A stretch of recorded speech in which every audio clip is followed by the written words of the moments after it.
He fished in his pocket and pulled out 3 small diamond spheres. They glowed with Stormlight in his hand. Did he really want to know? Welcome to The Storming Journey, a sacred text reading of The Stormlight Archive by Brandon Sanderson. This podcast may contain spoilers for the Stormlight Archive through Wind and Truth. Hello, everyone, and welcome to The Storming Journey. We are going to be covering chapters 37 and 38, which are titled Sides and Envisager. My name is Elle, and I will be your Ardent for today's episode. I'm Liz, and I'll be your Worldsinger. And I'm Adam, and I'm today's Veristitalian. So, for my world seeing today, I was inspired by the moment where Lyrin allows Kaladin to come with him to Rashon's feast and puts that trust in his son. And Kaladin is kind of crossing this boundary into being an actual adult who can make tough decisions in this chapter. So I was trying to think, what is a moment when I felt myself crossing that as a kid? I could not come up with one. But I had one this week, or a couple weeks ago, with my kids. And so I decided to share that story with you. My kids' favorite summer activity is very nerdy. It's BYU's math camp. They love math camp, mostly because they get to eat in the cafeteria for the dorms, and that means they can eat as much ice cream as they want and mix all the sodas at lunch. So that is their main motivation for going to math camp, but also they're my children, so they're huge nerds. So they love going and spending a week doing math. The only problem is, I mean, it's really cheap. It's great because it's very subsidized. But the problem is that it's like 20 minutes away and it is not an overnight camp. And so I have to drive them down and then back every day. And it's a lot of driving. And so usually I'm excited about it, but I wasn't looking forward to all the time I was going to lose driving this year. And then on the Sunday night before the camp started, I was like, okay, let's figure out when we're driving and when we have to leave and things. And my oldest child was like, well, I can drive this year, Mom. And I was like, oh, you're 17. You can drive all the kids to camp and park there and then come back and I don't have to do anything. And I was like, this is amazing. This is life-changing. And it's still nerve-wracking a little bit. And so I think I feel some of what Lyrin felt trying to, manage Kaladin's reactions. And we're still, managing driving expectations. But it was also a really cool moment when you can see someone who you've known their entire life since they were a baby, like as an adult. And put a little bit of trust into them and a little bit of faith. So that's my world singing for today. All I can think about is, to have a child's stomach to be able to eat ice cream that much and not die. Metaphorically, of course. All right, so for today's Storm's Eye View, we're dealing with a chapter that's 5.5 years ago and a chapter that's in the present. So, summoned to Rashon's manor, Lyrin and Cal face off against the Light Eyes. After being dismissed, Cal is tormented by Rashon's son, Rilin. Realizing he never wants to feel that way again, Cal decides he wants to go to Cabron. Secrets have a way of revealing themselves, and Cal learns the spheres were truly stolen. Maturing, Cal becomes Kaladin. And Desprin lurk on the edges as Syl guards Kaladin. Teft watches over Kaladin's dying body. With faith, he presses bright spheres into Kaladin's body, which begins to glow. So today's chapter theme actually comes courtesy of my husband, who, when I was trying to come up with a theme to connect these two chapters, I didn't even tell him my original thing, which I think was going to be something along the lines of ambiguity or something like that. He was like, what if you did faith? And I was like, that's interesting. Okay, let's see what we can do with that. And it's been a back and forth on how easily that has come. I think the first chapter for 5.5 years ago was a little bit harder to pull elements of faith out of than the very obvious ones with Teft. But there were a few questions that I felt like were notable and like I wanted to address in terms of like our discussion on faith to kind of ground us of like, is there a difference between faith and trust? And like, what does faith look like when it's not rooted in a religious figure? There's in the Bible, in Hebrews chapter 11, verse 1, it says that faith is a substance of things hoped for, the evidence of things not seen. And like, can that faith apply to more than just a God figure, or can it apply to like your dad or your friend that you're hoping doesn't die because he was in a high storm? So any thoughts on faith that either of you have so far? I think if we go back a little bit in English usage, we do see faith used a lot between people and not just in a religious context, right?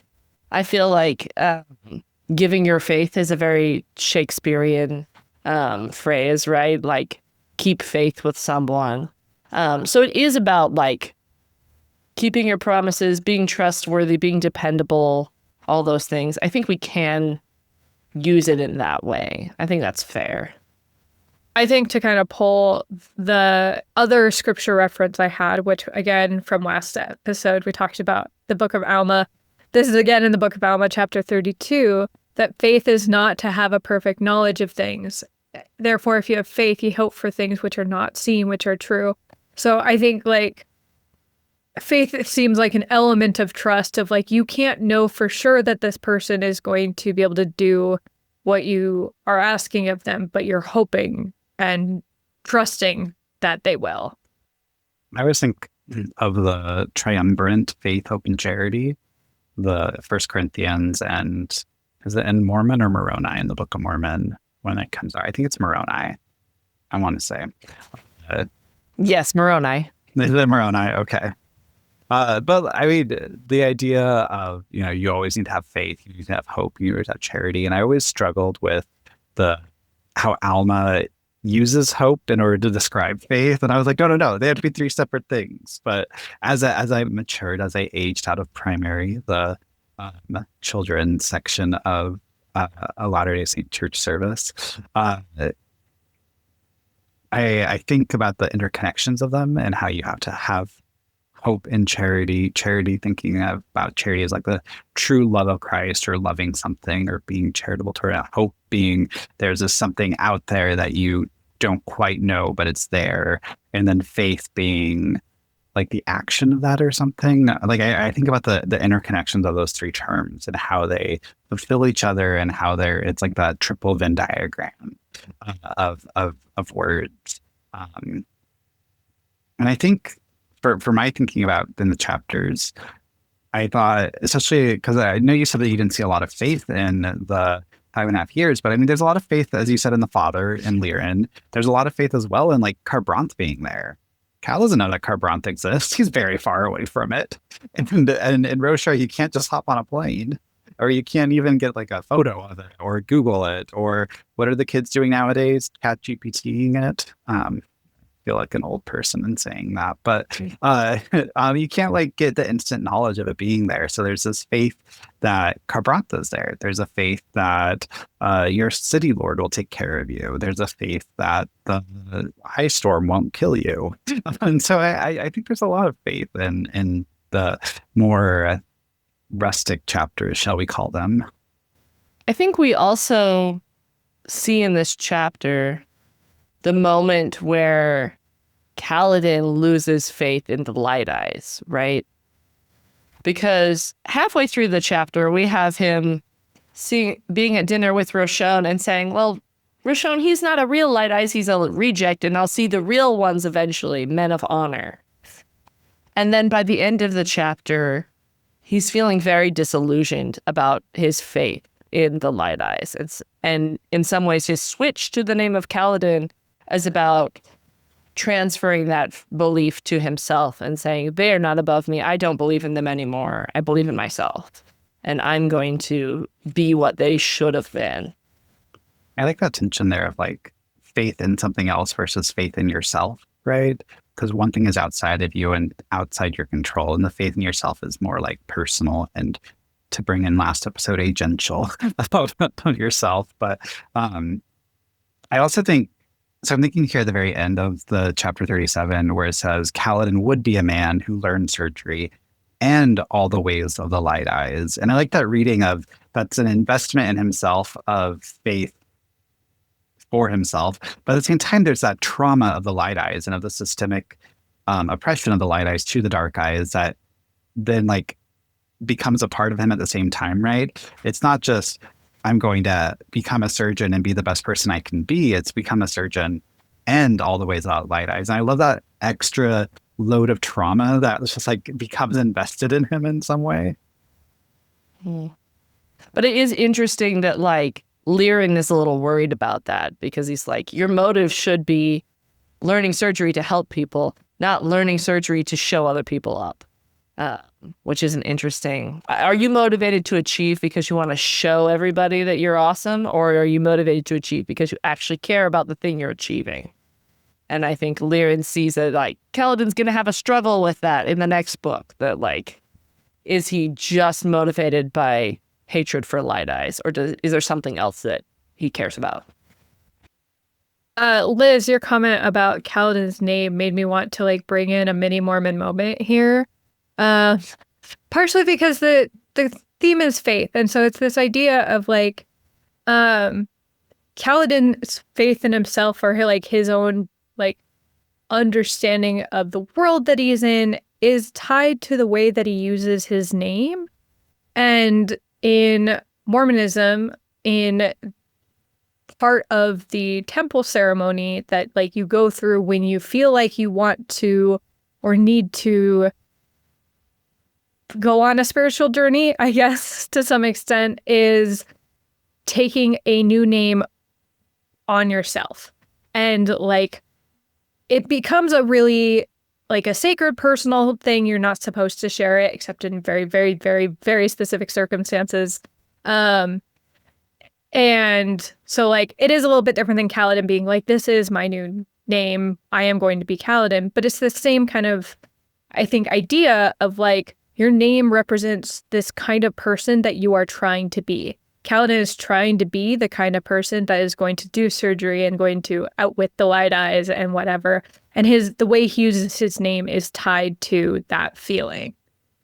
And of course, getting a new name is not like an exclusively Mormon thing as well, right? Like, I think it's a very Catholic thing as well that you get a saint's name when you're christened or baptized.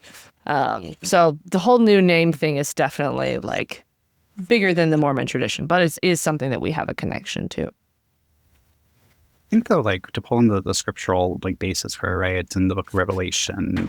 I had the verse here, chapter 2, verse 17. And it's interesting to think about this chapter in relation to this, because it says, he that hath an ear, let him hear what the Spirit saith unto the churches. To him that overcometh will I give to eat of the hidden manna, and will give him a white stone, and in the stone a new name written, which no man knoweth, saving he that receiveth. That's the whole secret of the new name. It's the name between you and Jesus. It says faith. You've achieved a faith. And in this chapter, we have Tien dealing with a little stone at the very beginning before he gets a new name at the very end, right? And this small connection there, I'm not going to go too much into that type of connection, but I think that idea of like having faith enough in Jesus and God and that being in order to receive a new name and have that personal relationship is something that doesn't come out in Kaladin's getting a new name here, right? So let me rephrase that. As I'm thinking about it, as I'm talking, he has reframed his view of his father, and he has reframed his view of the light eyes, which then accompanies the new name of Kaladin. But it's not a reframing of happy faith. It's like a negative reframing, right? Lirin is now a thief in his eyes, something morally bad to young Cal. The light eyes are no longer fully sacrosanct, because of how Rishon has acted to him. And there may still be sacrosanct and really good and very sacred light eyes out there who are very good, but Kaladin's trust in them and his faith in them has kind of diminished. And so that new name grabbing is like this action of like sealing that reframing of his world into who he is as a person. When you brought up the stone at the beginning, I was like, oh my gosh. And we also have at the bottom of the page, Hesina saying that like there's a spren in the stone and that spren come when things change. They're the heart of change, which is also, you know, the symbolism of the new name is the change of heart and becoming a new person. So, okay. We've taken this probably too far, but I kind of want to take it that far. That's fascinating. Well, I mean, that's what a sacred reading does, right? And well, I think it pulls out this idea of what is faith doing in people's lives, right? What does the action of faith do? I think you can say like, I believe in God, that's great, but like to have faith in God means to act in the world in a way that God would be pleased, right? You actually believe there is a God there, so you're acting accordingly. And so all of your actions in the world are going to be similar to God. Whereas if you, and in that same logic, right, if you don't quite have faith in God, your actions won't be in line or trying to get in line with that. And so I think faith in that way is like, it's connected to that change, to that bettering of yourself. It's that first process in Mormon theology, at least, of like you enter into the gospel cycle of having faith and then repenting and then covenanting with God to do better and then returning to get faith. That's taught by the missionaries when they teach the gospel of Jesus Christ, right? It's that first principle of the gospel of Jesus Christ from Latter-day Saints. But it's a principle that like guides you into the action. I was thinking about the name thing where you were pointing out like Kaladin's name changes like because he's lost faith. And I was like, oh, that's what I did. Because my full name is Elena, which is spelled the way that Elena is also spelled. And so almost everybody pronounces my name wrong. And so I changed the way that I present my name, the way that I use my name, because I lost faith in people like pronouncing my name correctly. And like, or even like asking me, hey, is this the way I'm supposed to pronounce your name? Instead of like just making the assumption that it's supposed to be Elena, which everybody does. Almost everybody. There have been a couple of exceptions, and I'm always delighted when someone guesses my correct pronunciation first.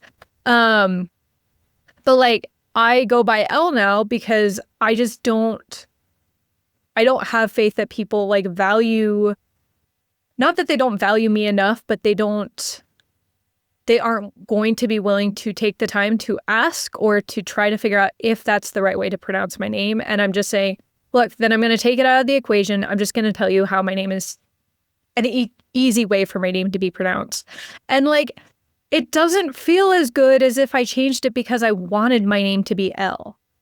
Like, I wonder how Kaladin feels about his name change. Like, I think we maybe see it later, but like, in this moment, he doesn't yet have that reaction of like, I don't want to be Kaladin because of kind of a negative thing of, I want to be recognized by Light Eyes as deserving Light Eyes attention. But I'm a little bit now like reframing my own name change of like, oh, could I have done that differently? Or like, maybe there's a way I can put a little less angst into the way I feel about my newly chosen version of my name. Well, I also think like names themselves are like very powerful things. It's like a declaration of your identity. So here I'm thinking through specifically how like in theologies of transness, the claiming of a name and then having your old name be your dead name is a very sacred thing. It's a very sacred claiming of identity. And it's interesting because I'm thinking through times names change in like scripture and then times names change in Way of Kings, right? So the name change that comes specifically to mind is the Paul Saul name change, which is a name that is given, not taken. And I think that attitude of faith, I think, ties back into that first kind of thing that we pulled in this episode of like, is it faith in someone else that you're growing, or is it faith in yourself that you're growing at the same time? And sometimes I think like when you are declaring a name on your own, like Kaladin is doing here, you're trying to vest faith in yourself. Whereas like where other people give Kaladin a name, like when Kaladin gets the name Stormblessed, right? That's the delivery of a name to you, which is also a very sacred and faith promoting moment, right? When people call him Stormblessed, it's, I have faith in you as this person who's going to save all of us because you are the person who is the protagonist with a lot of plot armor.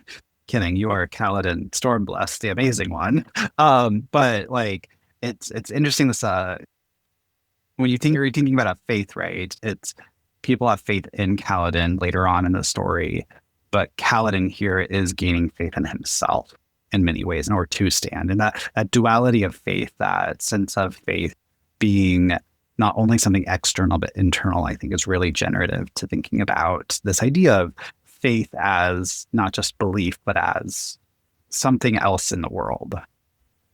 I just want to make a brief note. No spoilers, but a moment with the name thing comes up in The Sunlit Man. And I'm just thinking about that in the context of this, which we can't talk about. I've got an essay I want to write on that. I have not gotten to it yet. But yes, much Mormon temple symbolism in The Sunlit Man. Like, so much. I was going to say also in Warbreaker, right? You have the 5 scholars who change their names a lot. And for Brandon's writing, it seems like names are very, very important. As with many fantasy authors, I think that's a general sense. And so it's interesting that this is his narrative tell. This is that change, right? And I think pulling that out is an interesting moment. Because it also happens like with Shallan's character when she diverges into her triplet, quadruplet self. It's when the name comes out, that's when she figures out who is what, right? Who Veil is, who Radiant is, who, I forget what the dark version is, Formless is.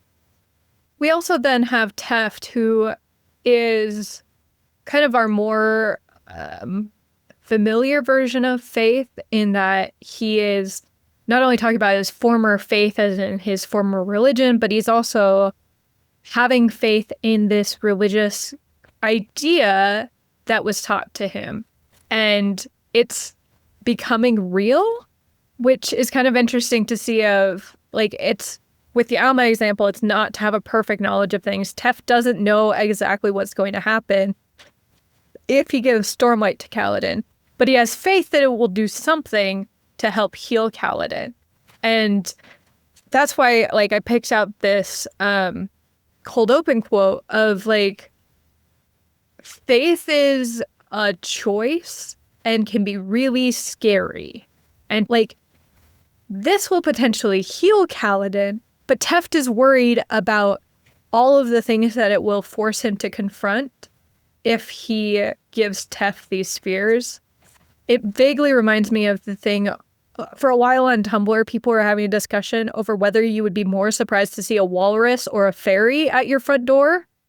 And the general consensus is that people were more surprised to see a walrus because, like, a fairy would, like, be like, oh, my entire worldview has shifted. It turns out there are fairies in the world. But a walrus is a thing that already exists. And, like, how are the logistics of this working for a walrus to show up on my doorstep?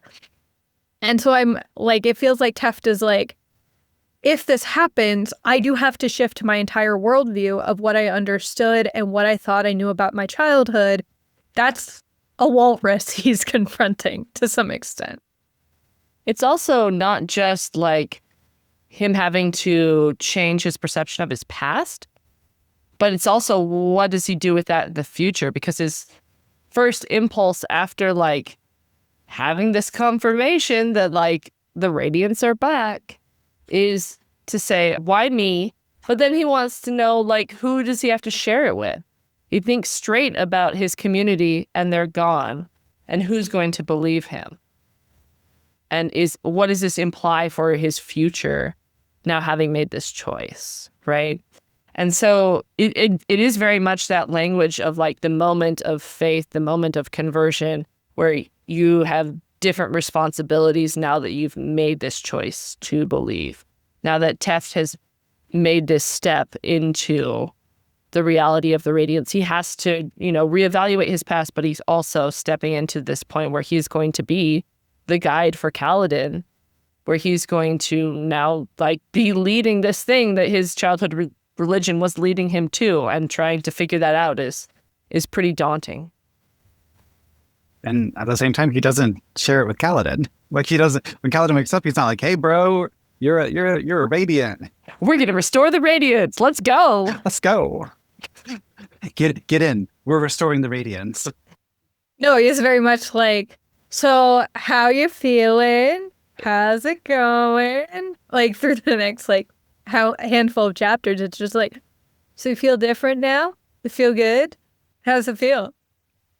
Well, I think for me, what that's pulling out in relation to faith, as well as like how we all respond to faith and how we all respond to this belief thing, right? Like Teft responds coyly, responds like hesitantly because of what he's experienced before. Kaladin, when Cal becomes Kaladin, then a few chapters later, he doesn't keep that faith of going to Kharbranth. He never keeps that faith of the realization of that truth, right? That caused him to change names. He doesn't act on that. He doesn't fully have that faith become something that becomes a reality and like a truth, right? Because of certain things, because of different things in your life. But it makes me think about when you have faith in something and when you don't act on that, right? Like when you have that confirmation of God or that idea of, I mean, just think Joseph Smith in the garden, two figures appearing to him. If he had just walked away, Mormonism wouldn't be here. We all wouldn't be friends, probably. We'd still be friends. We'd be chill, I think. We'd be more friends over Sanderson than over Mormonism. Joseph, whereas now like, it's equal. But like he has that moment like, where he feels like he can't say like he has to have said something. Like there was no doubt in his mind or whatever that he was like, I had to act on it. I couldn't not deny it just to like add to that. And I think that's very much like we grow in America, we have this very Protestant context for the word faith, that it's about an intellectual assent. But this is very much a Mormon conception of faith, that like when you have that moment, then you have to act differently. It's a moment of change in your life. It changes you. Well, and I think that's shared in other religions like evangelicalism, where it's once you accept God, you should change completely. Like once you get that belief into your heart, you should be acting according to that. Does that always happen? I don't know. I don't study evangelicalism that much, but like that sense of like always you should be acting according to that faith, I think is something that's shared broadly across Christianity. But I think again, I go back to like they don't quite act on it in here, right? There's that tension, and I think that just shows the reality of life, right? Each of us have spiritual experiences or metaphysical experiences or whatever you want to call them, some form of experience, whether that is like an emotional reaction, whether that is the spirit, all these things we could use to it. And it's that acting on it that I think that action is the faith, right? Is you believe these warms and fuzzies that you felt, or you believe in that vision that you had, whether you ate mushrooms or not, who knows? You believe in that the plates the rocks that were written on, the fire in the bush, right? You then act on that, and that action is that faith, right? Mm-hmm. Or possibly is the faith before that action. Like I don't want to like say that what I'm preaching here is entirely the entire truth, but I'm thinking about in relation to Kaladin, Cal becoming Kaladin, and then Teft both have faith moments that they don't fully realize, fully act on, fully what's the right word here? Fully like assumption of it, right? And I think that's accurate, that like you have this moment of faith, this moment of belief, but it does take a while for you to really change, for you to really act on it. And so Teft is, constantly growing into this role all the way up until, Rhythm of War, shall we say. And Kaladin is as well, like what this change and this acceptance of himself as being somewhere between the dark eyes and the light eyes means for him, takes his whole life to realize. We grow upon that realization for sure. So I want to bring us to the sacred reading method today, which is going to be the first oath, which will be each one of us will take one of the parts of the first oath, life before death, strength before weakness, journey before destination, and we'll pull out a section of the text that we feel like is representative of that portion of the oath, and then we'll come together and discuss it. Anyone have any preferences? All right, I will take Journey Before Destination. Adam, will you take Life Before Death, and then Liz, Strength Before Weakness? I was going to take Strength Before Weakness, but Okay, I'll take Life Before Death. All right, Liz, you can start. Okay, so I have obvious moment to pick would be Syl defending Kaladin, right? I'm not going to pick it because it's too obvious, but you can do your own reading of that. Instead, I'm going to pick the moment where Lyrian is explaining the logic of what he's doing with Rishon to Kaladin. That instead of either running away to somewhere else or capitulating, he's going to walk this knife's edge between acting like he's almost going to capitulate, but not doing it. And so choosing to continue living his life rather than giving up, kind of a metaphorical death is what I'm thinking of. Like, he chooses not to just admit defeat, but to continue fighting by playing this game and walking this knife's edge, which is not easy. So that's my Life Before Death for Lyrian. I have Strength Before Weakness. One thing I like about this is I chose the Syl moment for this one. I like how interchangeable the first oath is. But I'm thinking specifically of the lines where it says, standing before the Desperain was a tiny figure of light, not translucent as she had always appeared before, but of pure white light. Then it goes on to continue to describe Syl. And I'm thinking about the Strength Before Weakness because at this moment, Syl is not that strong. Like, she can barely lift things. She can only be kind of like funny. She just transferred over. She hasn't formed a radiant bond yet, a Nile bond. And so she is very weak right now, but she's showing strength before that weakness because she wants to protect Kaladin. And one thing that I think interesting in this chapter that I realized when I picked this is that she's not named. So Kaladin doesn't quite name her here. Instead, it's just a she. There's that, you can read it two different ways, right? It's a forgetting Syl as like a being itself, or a very deep intimacy that's being able to be formed in this moment of Syl showing strength before Kaladin's weakness and before her own. And I have Journey Before Destination. I wanted to focus on Laurel for this because Kaladin chapters are often very male-dominated. That's what happens when you have a team of bridgemen. But Laurel is really fascinating because her life was also completely upended with the death of Wistio because that was her father. And she ends up marrying Rishon, who is the father of the man that she originally is intended to marry in this chapter of Riller. And just like highlighting that she is on a journey here that eventually culminates in her destination that we see in Rhythm of War with a woman who didn't need Kaladin to come back and save her. She made her life where she is on this journey of figuring out who she is, and she's the only light eye in this village. She doesn't seem to really have any friends. The fact that she only really hung out with Kaladin that we know of, it's just, I just want to highlight the journey that she is on because we really only see her once she's reached her destination. And this is a brief moment where we get a glimpse of what her journey is like. And I can't imagine what that would be like. It sounds extremely stressful.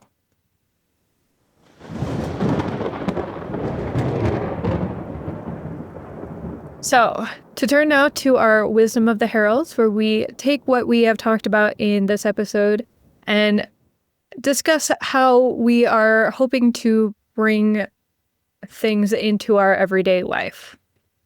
I think for me, I want to think a lot about the spiritual moments I've had in life in relation to faith, especially since I'm in a space where I'm not a part of the church and I don't engage with that, but I still have memories of these moments of spiritual connection to a godly figure, to a divine. And I want to think a little bit more about them in relation to how they are faith in something else and faith in myself, and that kind of duality that we pulled out this episode.